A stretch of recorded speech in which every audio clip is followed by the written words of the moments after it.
Well, greetings and salutations. This is Rick. I hope everyone's having a great day. Right, back out of the allotment, and we're going to do a little bit of stuff here.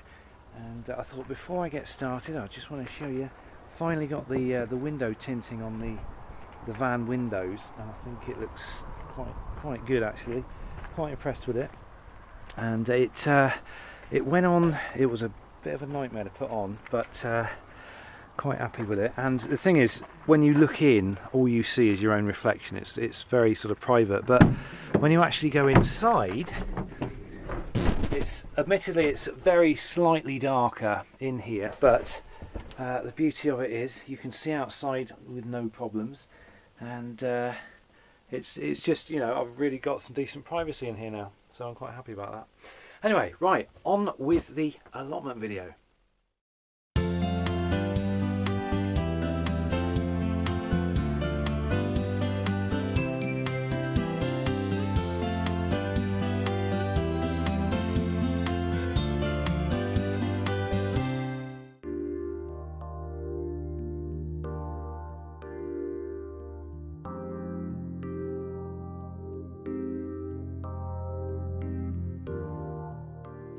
Right, I haven't been down for a couple of days, so the sun has been shining all day, so it's going to be really warm in there. So we're going to run straight in and have a look at the thermometer, and hopefully the lens isn't going to steam up. If it does, I'll just wipe it, ready? But I'm guessing it's going to be around 100. I'm guessing. Ready? Here we go. Oh, it is really warm. There we go. It is 102, 106. 106 degrees in here, and oh, it feels like a Turkish bath. It's lovely. The lens is not steaming up as well, that's good. Right, let's just run around the other side, and I'll open the other door because it's just too hot to work in there at the moment. So I'll let the air flush through and bring the temperature down so I can actually work in there. And while the hot air is coming out of there, I'm going to ask a question about this place here. Oh, hello. I've got a resident trying to get out.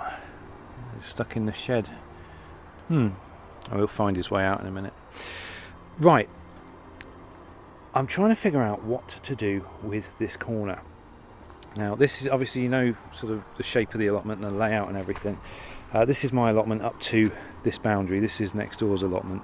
So obviously we've got the polytunnel comes down here, and then this area here, it's a bit redundant because the shadow from next door's shed is going to be over it most of the time. But what I was thinking was in terms of some sort of a pond or a ditch. If I was to dig a big ditch, a bit like the ditch up the road there, which I looked at in a few of my previous videos, where I would check the water levels. I thought if I had a big ditch there and allowed it to fill with water, it might actually pull and encourage some of the water off of the actual allotment site and sort of into the ditch. I don't know, but there again, that means I'll just have a hole there that's going to sort of, you know, fill up with grass and all sorts. So I thought, well, why not go further and actually turn it into a pond feature, and that way I can encourage, you know, lots of creatures and, you know, sort of toads and frogs and things, and maybe even some dragonflies. That'd be cool. But yeah, I thought I could make a little feature out of it, you know, actually dig a pond. But then of course I'm thinking, well, do I line it with pond liner? Because if the water is draining off the allotment, isn't that going to kind of make the pond liner sort of redundant? I don't know, but if you've got any ideas on what I can do with this area, I mean, ideally I'd love another little shed where I can have a, you know, place to make a cup of tea and stuff like that, but to be honest, I've got the van, so I don't really need that. But yeah, if you've got any ideas on this, I'd love to hear from you in the comments below. Also, what I'll show you is I have got as far as raw materials go, I've got loads of spare wood. Got lots of, you know, sort of pieces of this is like, what do you call it, the patio stuff.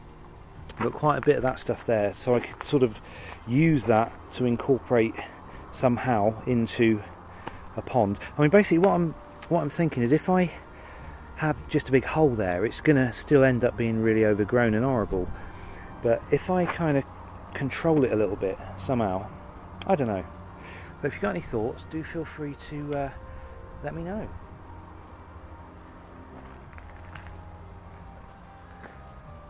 Okay, I got a little present last week. In this box, one of my YouTube friends sent me a mystery present, and it's really cool. It was for the allotment, and I'll show you that in a minute. Also, I just wanted to mention this. This is Gardener's Garden News. I've just started getting this magazine. This is the first issue that I got, and if you buy a full year subscription, it's only £1 a week. It comes weekly. It's a glossy magazine, and it's really good. I'm quite impressed with it. And if, like I say, if you buy it a year at a time, you actually it literally works out at £1 a week, and that's delivered to your house. Quite how they make a profit, I have no idea. I have no affiliation with these guys whatsoever, but I just wanted to mention, if you're getting into gardening and stuff, there's like flower stuff as well as vegetable stuff, but it's just really good. I'm quite impressed with it. Also,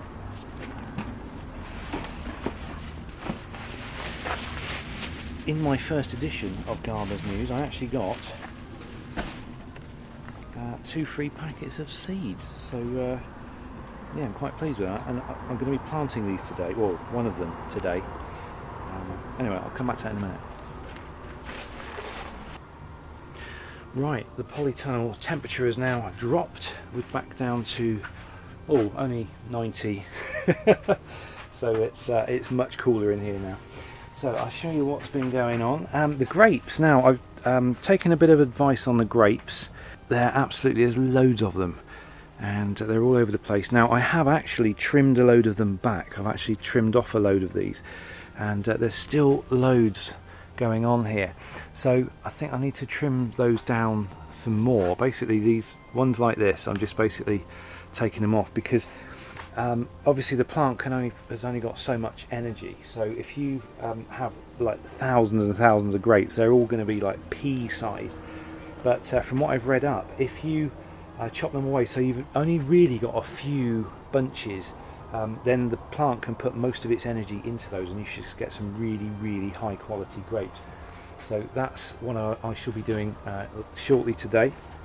Having another quick look around the tunnel. Parsley is now getting to that stage where I can start harvesting from it. Same goes for the coriander. We've got some nice big pieces there. Same old stuff. Beetroot's coming on nicely, onions doing well, tomato plants, they're all thickening up nicely, starting to get a bit, tomato planty.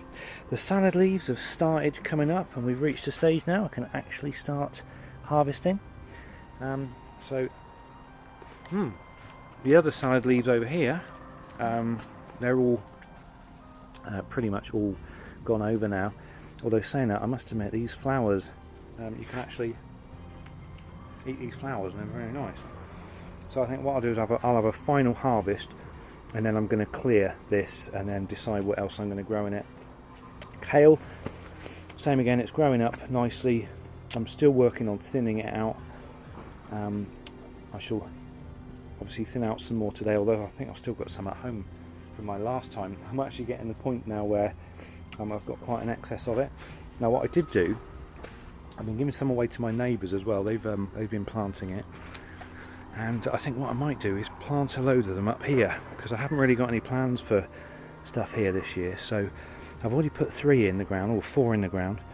I think what I might do is plant some more kale up here, because this is dinosaur kale, so it should go really big, and apparently it's ideal for juicing. So obviously, because I like juicing, I think having lots of kale will be an advantage. This is also dinosaur kale, which I transferred out here earlier in the year, and just taken note of how dark green those leaves are when you compare them to these plants in here, which are a much lighter colour. They're exactly the same plant, but yeah, they're much lighter colour. And finally, the potato plants. all looking fantastic. They're actually starting to flower, so I don't think it'll be that long before I end up starting to harvest these. Here are my special carrots. Now, 1, 2, 3, 4, 5 have come up, and something there which looks a bit melon-esque. I'll leave that for now, I might transplant that. But the carrots that I planted here and here didn't come up, so I may drop a couple of seeds in there again today. And this tomato plant here in the bucket, I came in here the other day and it was flooded, so I'm not quite sure where the water was coming from, but in the end I put holes all the way around the side of the bucket, so it's clearly dried out now, because it wasn't looking very happy, but it seems a little happier now. So there we go. Now, my mystery birthday present. Let me show you what this is. This is a planting crate, personalised. There we go. Now this was from James, so thanks again James.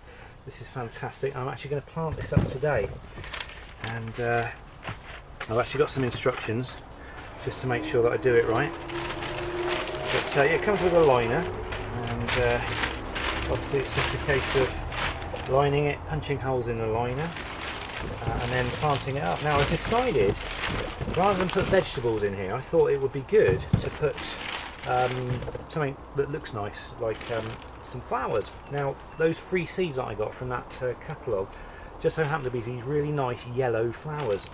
So I think I'm going to plant them up with this. And also, if I end up making some sort of a pond feature out the front there, I think this would be quite a nice little a little feature to sort of go with it. So that's the thinking I've got going on at the moment anyway. Right, so I'm going to just snip a few little holes in the bottom of this just to make sure there's plenty of drainage and it doesn't flood.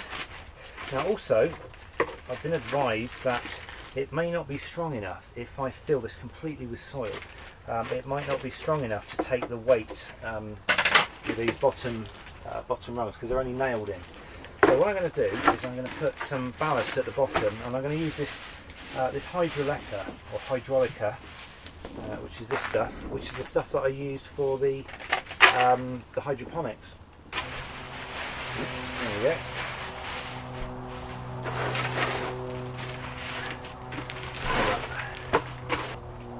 That's interesting. I had a bag of compost here and it's not here now. So I'm either mistaken or somebody's half-inched it. Never mind, that's fine. What I should have to do then is get a little bit creative and make up some compost using a combination of the soil from my composter and some of the soil out there in the green paving pool. I should do that now. Right, that's one tub of regular soil from the ground. Just need to break that up a little bit. Take the rubbish out, the stones, and I'm going to put half of one of these in, which is the stuff that I've just dug out from the compost pile. Mix it all together. Now I really ought to stop being so tight and get down the garden centre and buy some more some more compost, but to be honest, like I say, I'm sort of trying to do a bit of experiment and just see whether or not this kind of homemade growing medium is going to be any good, or whether I'm just going to end up with really poor plants. Hopefully it'll be the former, not the latter. But obviously I can keep feeding the plants and stuff with liquid feed. That's not a problem. And then hopefully the end of this year I shall get hold of some manure from somewhere and dig it all into the soil and recondition the soil to make it better for next year. Right then. So there's my homemade compost. I'm just going to tuck the sides in here, just so that I can get my branding on display there. Make it a little neater. There we go. And I'll get those seeds to plant.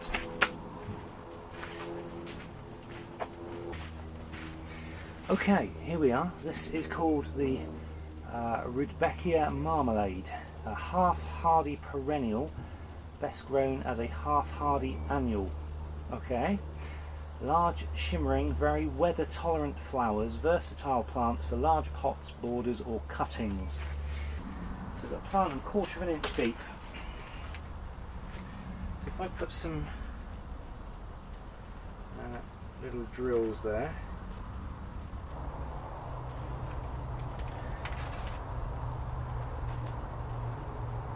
Oh, they're tiny. I mean, really tiny. I think I'll do this without a glove on. Yeah, we are talking tiny, tiny seeds. Right. Just a case of hopefully just pinching them in. Now I need to stand this up on some bricks. Just to prevent the wood rotting out. So I'm going to get some bricks. I think I'll put it over in that corner there for now, and we'll go from there. So there we go, it's up on bricks, and it's going to be a bit of a hiding place for slugs actually. So what I'll do is I'll keep the ground around it nicely salted. That should deter them, but we'll keep it in here for the next few weeks just to make sure that the plants germinate okay, and then we'll find a more permanent home for it. So once again, thanks very much, James. You can keep an eye on this as the weeks progress. Right then, I think it's time to start thinning out some of these grapevines. And scissors. And I'm not entirely sure how many grapevines to leave.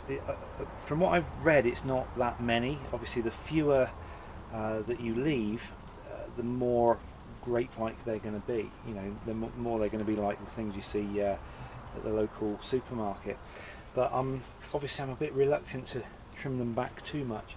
So I think what I'll do is I'll just take off a few today. But if you know about grapevines and you've got more of an idea about it than I, then do feel free to let me know in the notes below, and I'll act accordingly. Let's check the other one. The other one's a different make and model. So my main stem splits into two. I've got two grapevines. One vine goes up here, and this vine comes out here. And on this vine, there are no grapes at all. Oh, I'm lying. There's about 5 grapes here, but that's it. But on the other vine, they've got all the grapes on. So if you've got any ideas on how I should proceed with this grapevine, do feel free to let me know in the notes below. Right then, it's time to prepare this bed for its next planting. I'm literally just going to pull everything away. So these radishes have gone over. They're not going to be particularly nice. You can feel they've gone soft. So radishes that go soft, not very nice at all. So I'm not going to bother with these. Oh, look at the size of that one. Yeah, that's soft as well. It's a shame.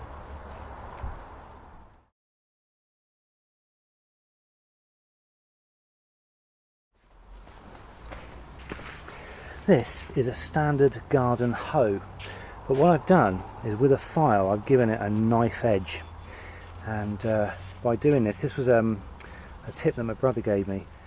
He said it's much easier to take out your weeds. It's just a case of doing that just below the surface, and all your weeds get taken out in one foul swoop.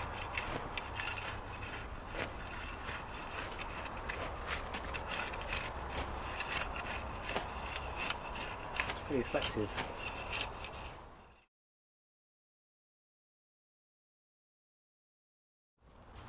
Okay, there we go, one bed ready for planting again. Now I'm just wondering, I've got some of this matting still available in the shed. What I might do is actually cut out a piece, put it down, and then grow things out of it, so that'll save more weeding. It'll also help retain the water. So I'll have a little dig around in the shed, see what I can find, and I'll be back. Okay, this is all I could find. I thought I had some of that, the material stuff, but I've only got this stuff. But this will be fine. I'll be quite happy to use this. So let's figure out how we're going to do this. I'll just take off that much. Give that a cut. Now this is folded over, so there'll be enough here to do another bed.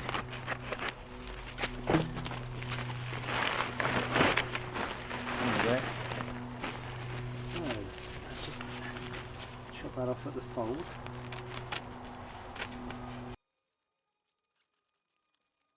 I think I'll actually peg it down.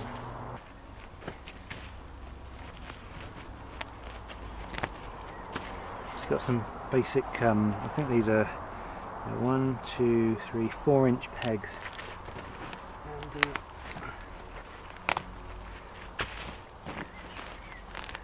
use these in the corners. Well, not quite corners, are they?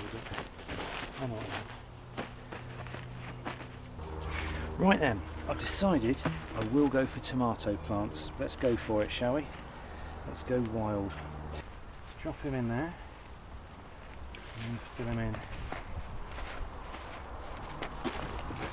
Right, what I've recently learned is tomato plants are vines, and if I was to pull off all of those leaves there and bury the tomato plant right up to that point, right the way along here, it would grow roots, which means it would have a root system that was actually quite big. Obviously it would grow bigger as well. Now from what I hear, some people actually lay them on their sides, and they'll plant them on their sides and just have the little top bit poking out, and they get really high quality tomatoes. And I'm going to try that in this bed. Let me see if I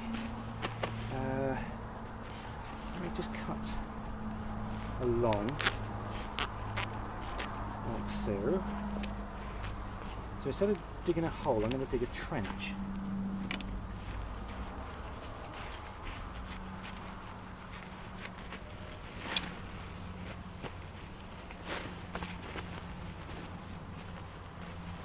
Okay, got ourselves a little trench. What I'm going to do is take this out. Oops, I keep forgetting about these. That's fine. And I'm going to pop these leaves off.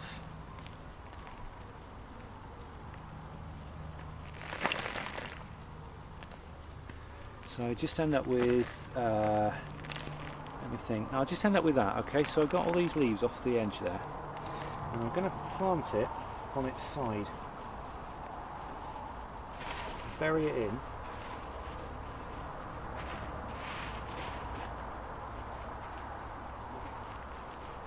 This may work, it may not, I don't know. But this is what I've read about, and I did want to try it, so there we go. So essentially what I've done is I've planted the plant sideways, and it's all covered up right up to the point where it's poking out there, and we'll just see how that goes. It's a money maker. They're all money maker. And I'll do the same with the third one. Once again, I'm going to pull most of these leaves off.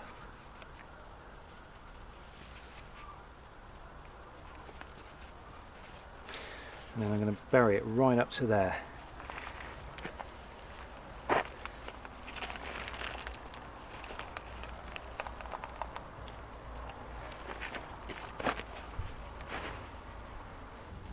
So there we go, 3 tomato plants in a sealed bed.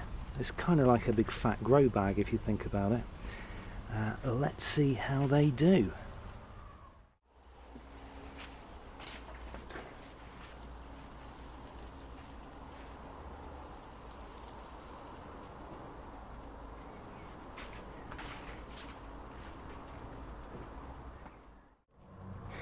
Something I haven't shown you before is these blackcurrant bushes. Now they didn't do very well last year, I hardly got any crop off them at all. I think I got about 4 berries. But this year, take a look. There are just hundreds and hundreds of berries everywhere. I actually moved them up out of the way. You might remember them, they lived here on the corner. But I decided to move them up to the back of the allotment here, out of the way. And they're doing exceptionally well. So we should have some good blackcurrants later on in the year. Not quite sure what to do with them. I've tried eating blackcurrants on their own and they're not particularly that nice, but I presume you can make jams or wines and things out of them, so I might have to do some experimenting, obviously depending on how they turn out. Right, that's pretty much it for today. Before I go, I do want to say thank you to everybody who left birthday greetings yesterday on my Facebook account. I had loads. I was expecting like 1 or 2 from family and a couple of friends, and I got absolutely inundated with happy birthday wishes, so that sort of made my day. So I'm really quite chuffed about that. So big thank you if you were one of the people who left a greeting. If you do want to follow me on Facebook, I was actually going to give Facebook up because it takes quite a bit of my time, but I'm kind of working with a little bit of a time management thing where I'm not spending so much time on it, so I'm going to keep the Facebook page on. But yeah, if you want to find me on Facebook, it's RickVanMan. There's a link to my Facebook account on the front of my YouTube channel, and I'll probably put a link in below this video as well. Okay, so that's it for this allotment video. Thanks for watching, have a great rest of the day, and no doubt I will see you in a future video. Have a great one.